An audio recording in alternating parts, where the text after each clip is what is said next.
Imagine o Jardim do Éden, um lugar de beleza indescritível, onde tudo é perfeito e a harmonia reina entre todas as criaturas. No meio desse paraíso, uma serpente desliza silenciosamente entre as árvores, seus olhos brilhando com uma sabedoria antiga e misteriosa. Desde crianças aprendemos que essa serpente é a grande vilã da história, o ser que engana Eva e desencadeia a queda da humanidade. Mas e se tudo o que sabemos sobre essa serpente estiver errado? Pense nisso, a figura da serpente tem sido, por séculos, um símbolo de traição e malícia. Mas o que realmente sabemos sobre ela? Será que ela era apenas um animal astuto, ou há algo mais profundo e oculto na história? A palavra serpente, que lemos nas traduções modernas da Bíblia, é realmente o que o texto original em hebraico queria dizer? Talvez estejamos prestes a descobrir um segredo que esteve escondido por milênios, algo que poderia mudar nossa compreensão dessa narrativa tão fundamental. Hoje vamos mergulhar nas palavras antigas do hebraico, nas camadas de significados que podem ter se perdido ao longo dos séculos de traduções e interpretações. Prepare-se para uma revelação surpreendente, que desafiará o que você pensa que sabe sobre o Gênesis. Porque talvez, apenas talvez, a serpente que conhecemos não seja exatamente o que parece. Para começar, vamos nos transportar para a narrativa tradicional do Jardim do Éden, um dos relatos mais emblemáticos da Bíblia. Essa história, como é comumente conhecida, começa com Adão e Eva, os primeiros seres humanos criados por Deus, vivendo em um paraíso perfeito. No centro desse paraíso estava o Jardim do Éden, um lugar de plenitude, onde toda a criação vivia em perfeita harmonia. No entanto, havia uma única restrição imposta por Deus: eles não deveriam comer do fruto da árvore do conhecimento do bem e do mal. A serpente, descrita nas traduções populares da Bíblia como um ser astuto e enganador, entra em cena como o grande antagonista. Segundo a narrativa, ela se aproxima de Eva e a questiona sobre a proibição divina. Com astúcia, a serpente instiga Eva a duvidar da bondade de Deus, sugerindo que o Criador estava ocultando algo importante deles. Certamente não morrereis, diz a serpente, insinuando que ao comerem do fruto proibido, Adão e Eva se tornariam como Deus. Conhecendo o bem e o mal, seduzida por essa promessa, Eva cede e come do fruto, oferecendo também a Adão. Esse ato de desobediência é o que tradicionalmente se conhece como o pecado original, o evento que marca a queda do homem e a entrada do pecado e da morte no mundo. Essa interpretação da história tem moldado profundamente a teologia e a compreensão cristã do mundo por séculos. A serpente, muitas vezes identificada com Satanás ou o diabo, se tornou símbolo do mal, da tentação e da traição. O ato de comer o fruto proibido é visto como a origem do pecado humano, um pecado que todos nós, segundo a doutrina cristã, herdamos ao nascer. Esse conceito é tão fundamental que permeia não apenas a religião, mas também a cultura, influenciando como entendemos a natureza humana, a moralidade e até mesmo a redenção. Mas o que acontece quando voltamos ao texto original, ao hebraico antigo, a língua na qual essa história foi primeiramente registrada? Será que essa narrativa, tão familiar para nós, contém nuances que se perderam nas traduções ao longo dos séculos? É aqui que as coisas começam a ficar realmente interessantes. O hebraico bíblico é uma língua rica em significados, onde cada palavra pode ter múltiplas interpretações dependendo do contexto. A palavra traduzida como serpente, por exemplo, é nachas. No hebraico, essa palavra pode ser entendida de várias maneiras. Enquanto a tradução comum é serpente, a mesma palavra pode também se referir a um bruxo, ou encantador, alguém que pratica magia. Isso levanta uma questão intrigante. Quando lemos sobre a serpente no Jardim do Éden, estamos realmente falando de um réptil, ou a uma camada mais profunda, um significado que se perdeu ao longo dos séculos de interpretação? Explorar essas possibilidades nos leva a questionar não apenas a figura da serpente, mas toda a narrativa da queda do homem. Se a serpente não era literalmente uma serpente, o que isso significa para nossa compreensão do pecado original? Será que Eva foi seduzida por algo mais do que um simples animal astuto? Talvez, ao examinar o texto hebraico original, possamos encontrar respostas que desafiem as interpretações tradicionais e nos ofereçam uma visão mais rica e complexa dessa história antiga. Esse é o momento em que percebemos a importância de retornar às raízes do texto bíblico. Ao longo dos séculos, a Bíblia foi traduzida e reinterpretada inúmeras vezes, cada versão trazendo consigo as influências culturais e teológicas de sua época. Embora essas traduções tenham nos dado acesso à palavra de Deus, elas também podem ter simplificado ou alterado nuances importantes do texto original. Por isso, ao buscar uma compreensão mais profunda, é crucial voltar ao hebraico e examinar as palavras e expressões como foram originalmente escritas. Isso não significa, claro, que todas as interpretações modernas estejam erradas, mas nos lembra da riqueza e complexidade do texto bíblico. A serpente do Éden, quando vista através da lente do hebraico original, pode revelar significados e simbolismos que enriquecem nossa compreensão não só da história em si, mas também de seus impactos teológicos e espirituais. Ao final, isso nos convida a refletir sobre como lemos e entendemos a Bíblia e a estar sempre abertos a novas descobertas que possam aprofundar nossa fé e nosso conhecimento. Ao explorar essas questões, não estamos apenas revisitando uma história antiga, estamos redescobrindo o poder do texto sagrado, sua capacidade de nos surpreender e desafiar, e sua relevância contínua em nossas vidas. Para compreendermos a profundidade do texto bíblico, é essencial focarmos na palavra hebraica Nashas, que é central à narrativa do Jardim do Éden. Tradicionalmente, essa palavra tem sido traduzida como serpente nas versões mais populares da Bíblia, mas o hebraico é uma língua cheia de camadas e significados ocultos, e Nashas não é exceção. Primeiro vamos explorar a tradução mais comum, serpente. Em muitas passagens da Bíblia, Nashas é traduzido como um ser reptiliano, um símbolo de astúcia e perigo. Essa tradução se encaixa na narrativa do Jardim do Éden, onde a serpente é vista como a figura que engana Eva, levando-a a comer do fruto proibido. Essa interpretação alimentou a visão tradicional da serpente como um agente de tentação e do mal, uma visão que foi reforçada ao longo dos séculos em muitas culturas e religiões. No entanto, Nashas tem outras conotações no hebraico antigo que podem mudar radicalmente nossa compreensão dessa história. Em algumas instâncias, Nashas pode se referir a um encantador ou bruxo, alguém que pratica feitiçaria ou magia. Esse uso alternativo da palavra levanta questões fascinantes sobre a natureza da serpente no Jardim do Éden. Poderia a serpente ser mais do que apenas um animal astuto? Poderia ela representar uma entidade espiritual ou uma figura que detém conhecimento esotérico, que usa esse conhecimento para enganar Eva? Essa interpretação ganha força quando examinamos como Nashas é usado em outros contextos bíblicos. Em Números 21:08, por exemplo, Deus instrui Moisés a fazer uma serpente de bronze Nashas Neshoshe, que ao ser levantada, cura aqueles que a olham. Embora aqui Nashas ainda se refira a uma serpente literal, a conexão com cura e poder espiritual sugere que há um simbolismo mais profundo em jogo. Outra referência intrigante é encontrada em 2 Reis 18:04, onde Ezequias destrói o Neushan, uma serpente de bronze que os israelitas haviam começado a adorar. Aqui vemos Nashas associado não apenas a um réptil, mas a um objeto de culto, quase como um ídolo, o que reforça a ideia de um significado mais simbólico e espiritual. Além desses exemplos, em Gênesis 44:5, a palavra Nashas é usada no contexto de adivinhação. Quando José coloca sua taça de prata no saco de Benjamim, ele diz que usa a taça para adivinhar Nashas. Aqui o termo claramente se refere a práticas de magia ou adivinhação, sugerindo que Nashas pode estar relacionado ao conhecimento oculto, à manipulação de poderes espirituais. Esses exemplos mostram que Nashas é uma palavra multifacetada, com significados que vão além da simples serpente do Jardim do Éden. Ela pode representar algo mais complexo, talvez uma figura que personifica o conhecimento proibido ou esotérico. Se aplicarmos essa compreensão ao Gênesis, a serpente poderia ser vista não apenas como um animal, mas como uma metáfora para um ser ou força que oferece conhecimento proibido, desafiando as ordens de Deus. Agora, ao considerar as traduções ao longo dos séculos, vemos como a escolha de traduzir Nashas como serpente impactou profundamente a compreensão da história. As traduções mais antigas, como a Septuaginta grega, já haviam definido Nashas como serpente ofis em grego, e essa interpretação foi solidificada nas versões latinas, como a Vulgata de Jerônimo. Ao longo dos séculos, essa tradução foi amplamente aceita nas traduções para outros idiomas, incluindo as versões em inglês e português. No entanto, essas traduções nem sempre capturam as nuances da palavra hebraica original. Ao fixar Nashas como serpente, as traduções antigas eliminaram outras possíveis interpretações que poderiam ter oferecido uma visão mais rica e complexa da narrativa. Por exemplo, se Nashas tivesse sido traduzido como encantador ou bruxo em alguns textos, a interpretação da serpente no Éden poderia ter se inclinado mais para uma figura espiritual ou metafórica, talvez relacionada ao conhecimento proibido ou à adivinhação, ao invés de um simples réptil astuto.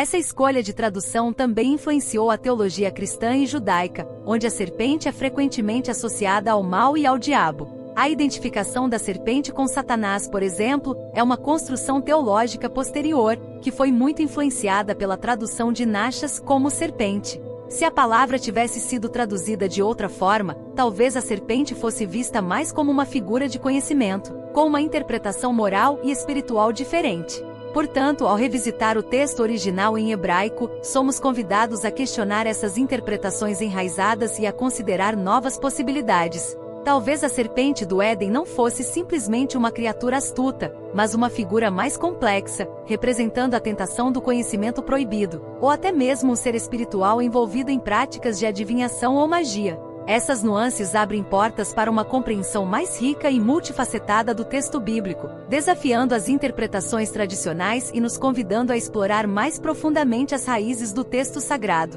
Ao longo dos séculos, a figura da serpente no Jardim do Éden tem sido objeto de inúmeras interpretações e debates entre estudiosos bíblicos e teólogos. Embora a interpretação tradicional a veja como um ser literal, muitas correntes de pensamento propõem que a serpente pode ter significados mais profundos, indo além de sua representação como um simples réptil. Vamos explorar algumas dessas interpretações alternativas que desafiam a visão tradicional e oferecem novas perspectivas sobre essa figura enigmática. Primeiramente, é importante considerar a ideia de que a serpente poderia representar uma entidade espiritual. Alguns estudiosos argumentam que, em vez de um animal literal, a serpente no Éden poderia ser uma manifestação de uma força espiritual ou demoníaca. Essa interpretação é reforçada pela associação posterior da serpente com Satanás no Novo Testamento, particularmente em Apocalipse 12:9, onde Satanás é descrito como a antiga serpente. Essa conexão sugere que a serpente poderia ser vista como um símbolo do mal ou de uma entidade espiritual que desafia a ordem divina, tentando os seres humanos a desobedecer a Deus. Outra interpretação fascinante é a ideia de que a serpente poderia ser um símbolo de sabedoria ou conhecimento. Em muitas culturas antigas, as serpentes eram vistas como seres de grande sabedoria e poder, capazes de transitar entre o mundo dos vivos e dos mortos. No Antigo Egito, por exemplo, a cobra era um símbolo de proteção e renovação. No hinduísmo, a cobra é associada à energia espiritual, Kundalini, que reside na base da coluna vertebral e, quando despertada, leva à iluminação. Portanto, quando aplicada ao Gênesis, a serpente poderia simbolizar a busca pelo conhecimento e a sabedoria, algo que, ao ser proibido por Deus, sugere uma tentativa de controlar o poder desse conhecimento. Nesse sentido, a serpente pode ser vista não tanto como uma figura de malícia, mas como um símbolo cultural que representa a ambivalência do conhecimento, a capacidade de trazer tanto iluminação quanto destruição. Quando Eva aceita a oferta da serpente, ela não apenas cede à tentação, mas também busca um entendimento maior do mundo ao seu redor, desafiando os limites impostos por Deus. Essa interpretação sugere que o pecado original não foi apenas um ato de desobediência, mas uma busca pelo conhecimento proibido, que, embora tenha levado à queda, também trouxe a capacidade de discernimento e entendimento do bem e do mal. Além disso, alguns estudiosos veem a serpente como uma metáfora cultural que reflete os conflitos sociais e religiosos da época em que o Gênesis foi escrito. Em muitas culturas antigas do Oriente Médio, as serpentes eram associadas a divindades femininas ou deidades ligadas à fertilidade e à terra. A figura da serpente no Éden, então, poderia simbolizar a rejeição dessas divindades pagãs e a afirmação do monoteísmo israelita. Ao retratar a serpente como a tentadora que leva à queda da humanidade, o Gênesis pode estar rejeitando essas figuras femininas e afirmando a supremacia do Deus único de Israel. Essa interpretação cultural lança luz sobre como as narrativas bíblicas podem ter sido moldadas por contextos históricos e culturais específicos, e como elas refletem as tensões e os debates religiosos da época. Essas interpretações alternativas, no entanto, nem sempre se alinham perfeitamente com a narrativa tradicional. A visão tradicional, amplamente aceita por muitos cristãos e judeus, vê a serpente como uma figura maligna e enganadora, diretamente responsável pela queda da humanidade. Essa interpretação é reforçada por séculos de teologia e doutrina, que colocam a serpente como um símbolo do pecado e da tentação. No entanto, as interpretações que veem a serpente como uma entidade espiritual ou um símbolo de sabedoria oferecem uma visão mais complexa e matizada da história, uma que reconhece as múltiplas camadas de significado que podem estar presentes no texto bíblico. Por outro lado, a interpretação da serpente como uma metáfora cultural pode divergir significativamente da narrativa tradicional. Em vez de ver a serpente como uma figura puramente maligna, essa interpretação sugere que a história do Éden reflete conflitos religiosos e sociais, e que a figura da serpente pode ter sido usada para criticar ou rejeitar práticas religiosas de culturas vizinhas. Essa visão pode ser desafiadora para aqueles que veem o Gênesis como um texto divinamente inspirado e atemporal, mas também oferece uma perspectiva rica sobre como as narrativas bíblicas foram influenciadas por seus contextos históricos. Ao considerar essas diversas interpretações, podemos ver que a figura da serpente no Éden é muito mais do que uma simples tentadora. Ela é uma figura carregada de simbolismo, cuja interpretação pode variar amplamente dependendo do contexto cultural, religioso e linguístico. Enquanto a interpretação tradicional oferece uma visão clara do pecado original e da queda da humanidade, as interpretações alternativas abrem novas possibilidades para entender essa história antiga. Essas perspectivas diferentes não precisam necessariamente se excluir mutuamente. Na verdade, elas podem se complementar, oferecendo uma visão mais rica e complexa da história de Adão e Eva no Jardim do Éden. Talvez a serpente seja ao mesmo tempo um símbolo do mal e uma representação da busca pelo conhecimento. Talvez ela seja tanto uma entidade espiritual quanto uma metáfora cultural. Ao explorar essas diferentes interpretações, somos desafiados a reconsiderar nossas próprias crenças e a aprofundar nossa compreensão do texto bíblico. Em última análise, a figura da serpente no Jardim do Éden continua a fascinar e intrigar estudiosos e crentes ao redor do mundo. Sua complexidade e ambiguidade garantem que a história do Éden continuará a ser objeto de debate e reflexão por muitos séculos. E ao explorarmos essas interpretações, podemos encontrar novos insights sobre a natureza do pecado, do conhecimento e da fé, e sobre como essas questões continuam a ressoar em nossas vidas hoje. Quando exploramos novas interpretações da figura da serpente no Jardim do Éden, estamos tocando em aspectos fundamentais da teologia cristã e judaica. Essas tradições têm por milênios interpretado a serpente como um símbolo do mal, diretamente responsável pela queda da humanidade. No entanto, ao reconsiderarmos o significado de Nachas e as possíveis camadas de interpretação, podemos abrir espaço para uma compreensão mais ampla e complexa desses conceitos teológicos centrais. Primeiramente, ao reinterpretar a serpente como uma entidade espiritual, um símbolo de sabedoria ou até mesmo uma metáfora cultural, começamos a questionar a visão tradicional do pecado original. Na interpretação convencional, o pecado original é visto como um ato de desobediência a Deus, instigado pela serpente, que resulta na queda do homem e na entrada do mal no mundo. Essa visão tem sido crucial para a teologia cristã, pois estabelece a necessidade de redenção e a vinda de Cristo como o Salvador que redime a humanidade do pecado original. No entanto, se considerarmos a serpente como um símbolo de conhecimento ou uma figura que representa a busca pelo entendimento, o pecado original pode ser reinterpretado como um ato de escolha, uma decisão consciente de Adão e Eva de explorar os limites do conhecimento e da autonomia. Isso não necessariamente diminui a gravidade do pecado, mas muda o foco da narrativa. Em vez de ser apenas um ato de desobediência, torna-se uma exploração dos limites da condição humana e do desejo de transcendência. Isso poderia levar a uma reflexão mais profunda sobre a natureza do livre-arbítrio, a responsabilidade moral, e o papel do conhecimento na relação entre Deus e a humanidade. Essas novas interpretações também têm implicações significativas para a compreensão da natureza do mal. Se a serpente não é apenas um ser maligno, mas uma figura que representa o conhecimento e a escolha, o mal pode ser visto não apenas como uma força externa que corrompe, mas como algo intrinsecamente ligado à condição humana. O mal, nesse contexto, pode ser entendido como uma consequência inevitável da liberdade e da capacidade de escolha, algo que surge da tensão entre o desejo de conhecimento e os limites impostos por Deus. Isso pode levar a uma visão mais complexa e menos dualista do bem e do mal, onde as escolhas humanas desempenham um papel central na dinâmica do pecado e da redenção. Além disso, essa nova interpretação pode influenciar profundamente a cultura e a arte. A figura da serpente tem sido um símbolo recorrente na arte cristã e judaica, geralmente representada como um ser maligno que engana e corrompe. No entanto, se começarmos a ver a serpente como um símbolo de sabedoria ou de transgressão intelectual, as representações artísticas podem evoluir para refletir essa ambiguidade. Poderíamos ver a serpente não apenas como uma figura demoníaca, mas como um símbolo mais ambíguo, representando tanto o perigo quanto a promessa do conhecimento. Isso também se aplica aos debates filosóficos e literários. A história do Jardim do Éden tem sido explorada por séculos como uma metáfora para a condição humana, a natureza do pecado e a busca pelo conhecimento. Com essa nova interpretação, escritores e filósofos podem ser inspirados a reexaminar esses temas sob uma nova luz, questionando as implicações éticas e metafísicas da busca pelo conhecimento e os limites da moralidade divina.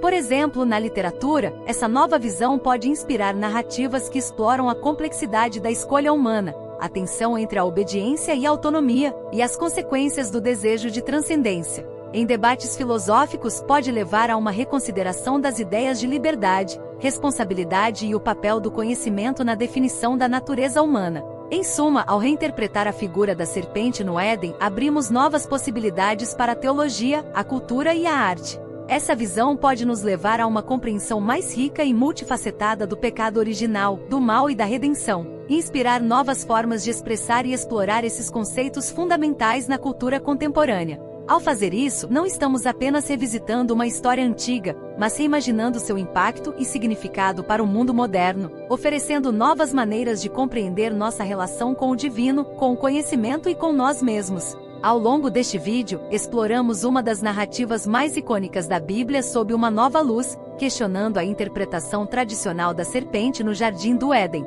Descobrimos que a palavra hebraica nachas, geralmente traduzida como serpente, pode ter significados muito mais profundos e variados, incluindo encantador ou bruxo. Analisamos como essa palavra foi usada em outros contextos bíblicos, sugerindo que a serpente no Éden poderia representar não apenas um ser físico, mas uma entidade espiritual, um símbolo de sabedoria, ou até mesmo uma metáfora cultural complexa. Essas novas interpretações nos desafiam a reconsiderar a história do pecado original, a natureza do mal e a busca pelo conhecimento. Ao vermos a serpente sob uma nova perspectiva, somos levados a refletir sobre as escolhas de Adão e Eva, não apenas como um simples ato de desobediência, mas como uma decisão complexa que envolve o desejo humano de entender e transcender os limites impostos por Deus. Isso, por sua vez, nos convida a uma reflexão mais profunda sobre o papel do conhecimento e do livre-arbítrio na nossa relação com o divino. Agora, deixo para você, espectador, uma pergunta reflexiva: se a serpente do Gênesis não era realmente uma serpente, o que isso nos diz sobre o verdadeiro significado do Jardim do Éden? Como isso altera nossa compreensão dessa história fundamental e o que ela revela sobre a natureza humana e divina? Encorajo você a explorar mais profundamente as Escrituras, a questionar e refletir sobre as diferentes interpretações que podem surgir. Ao fazer isso, você poderá encontrar novas formas de enriquecer sua fé e entendimento, descobrindo que os textos antigos ainda têm muito a oferecer em termos de sabedoria e revelação. Afinal, a Bíblia não é apenas um livro de histórias antigas, mas uma fonte inesgotável de insights e verdades que continuam a iluminar nossas vidas hoje. Gostaria de convidar você a participar dessa jornada de descoberta e reflexão. O que você acha dessas novas interpretações? A serpente do Jardim do Éden é realmente o que pensamos, ou há algo mais profundo a ser explorado? Deixe suas opiniões nos comentários abaixo. Quero muito saber como você interpreta essa história e o que essa nova perspectiva traz para sua compreensão da Bíblia. Sua participação é fundamental para continuarmos esse diálogo enriquecedor, então não hesite em compartilhar suas ideias e reflexões. E se você gostou deste vídeo e quer continuar explorando os mistérios e as riquezas das Escrituras, não se esqueça de se inscrever no canal. Ao se inscrever, você garante que não vai perder nenhum dos nossos próximos vídeos. Além disso, ative as notificações para ser o primeiro a saber quando um novo conteúdo for ao ar. Temos muito mais vindo por aí, e você não vai querer perder. Estamos apenas começando a desbravar as profundezas da Bíblia, e há tantos mistérios e histórias que muitas vezes passam despercebidos. No próximo vídeo vamos mergulhar ainda mais fundo, explorando outros aspectos fascinantes das Escrituras que podem transformar a maneira como você vê e entende o mundo ao seu redor. Então, fique ligado, e prepare-se para mais revelações que irão desafiar e enriquecer sua jornada espiritual. Nos vemos em breve.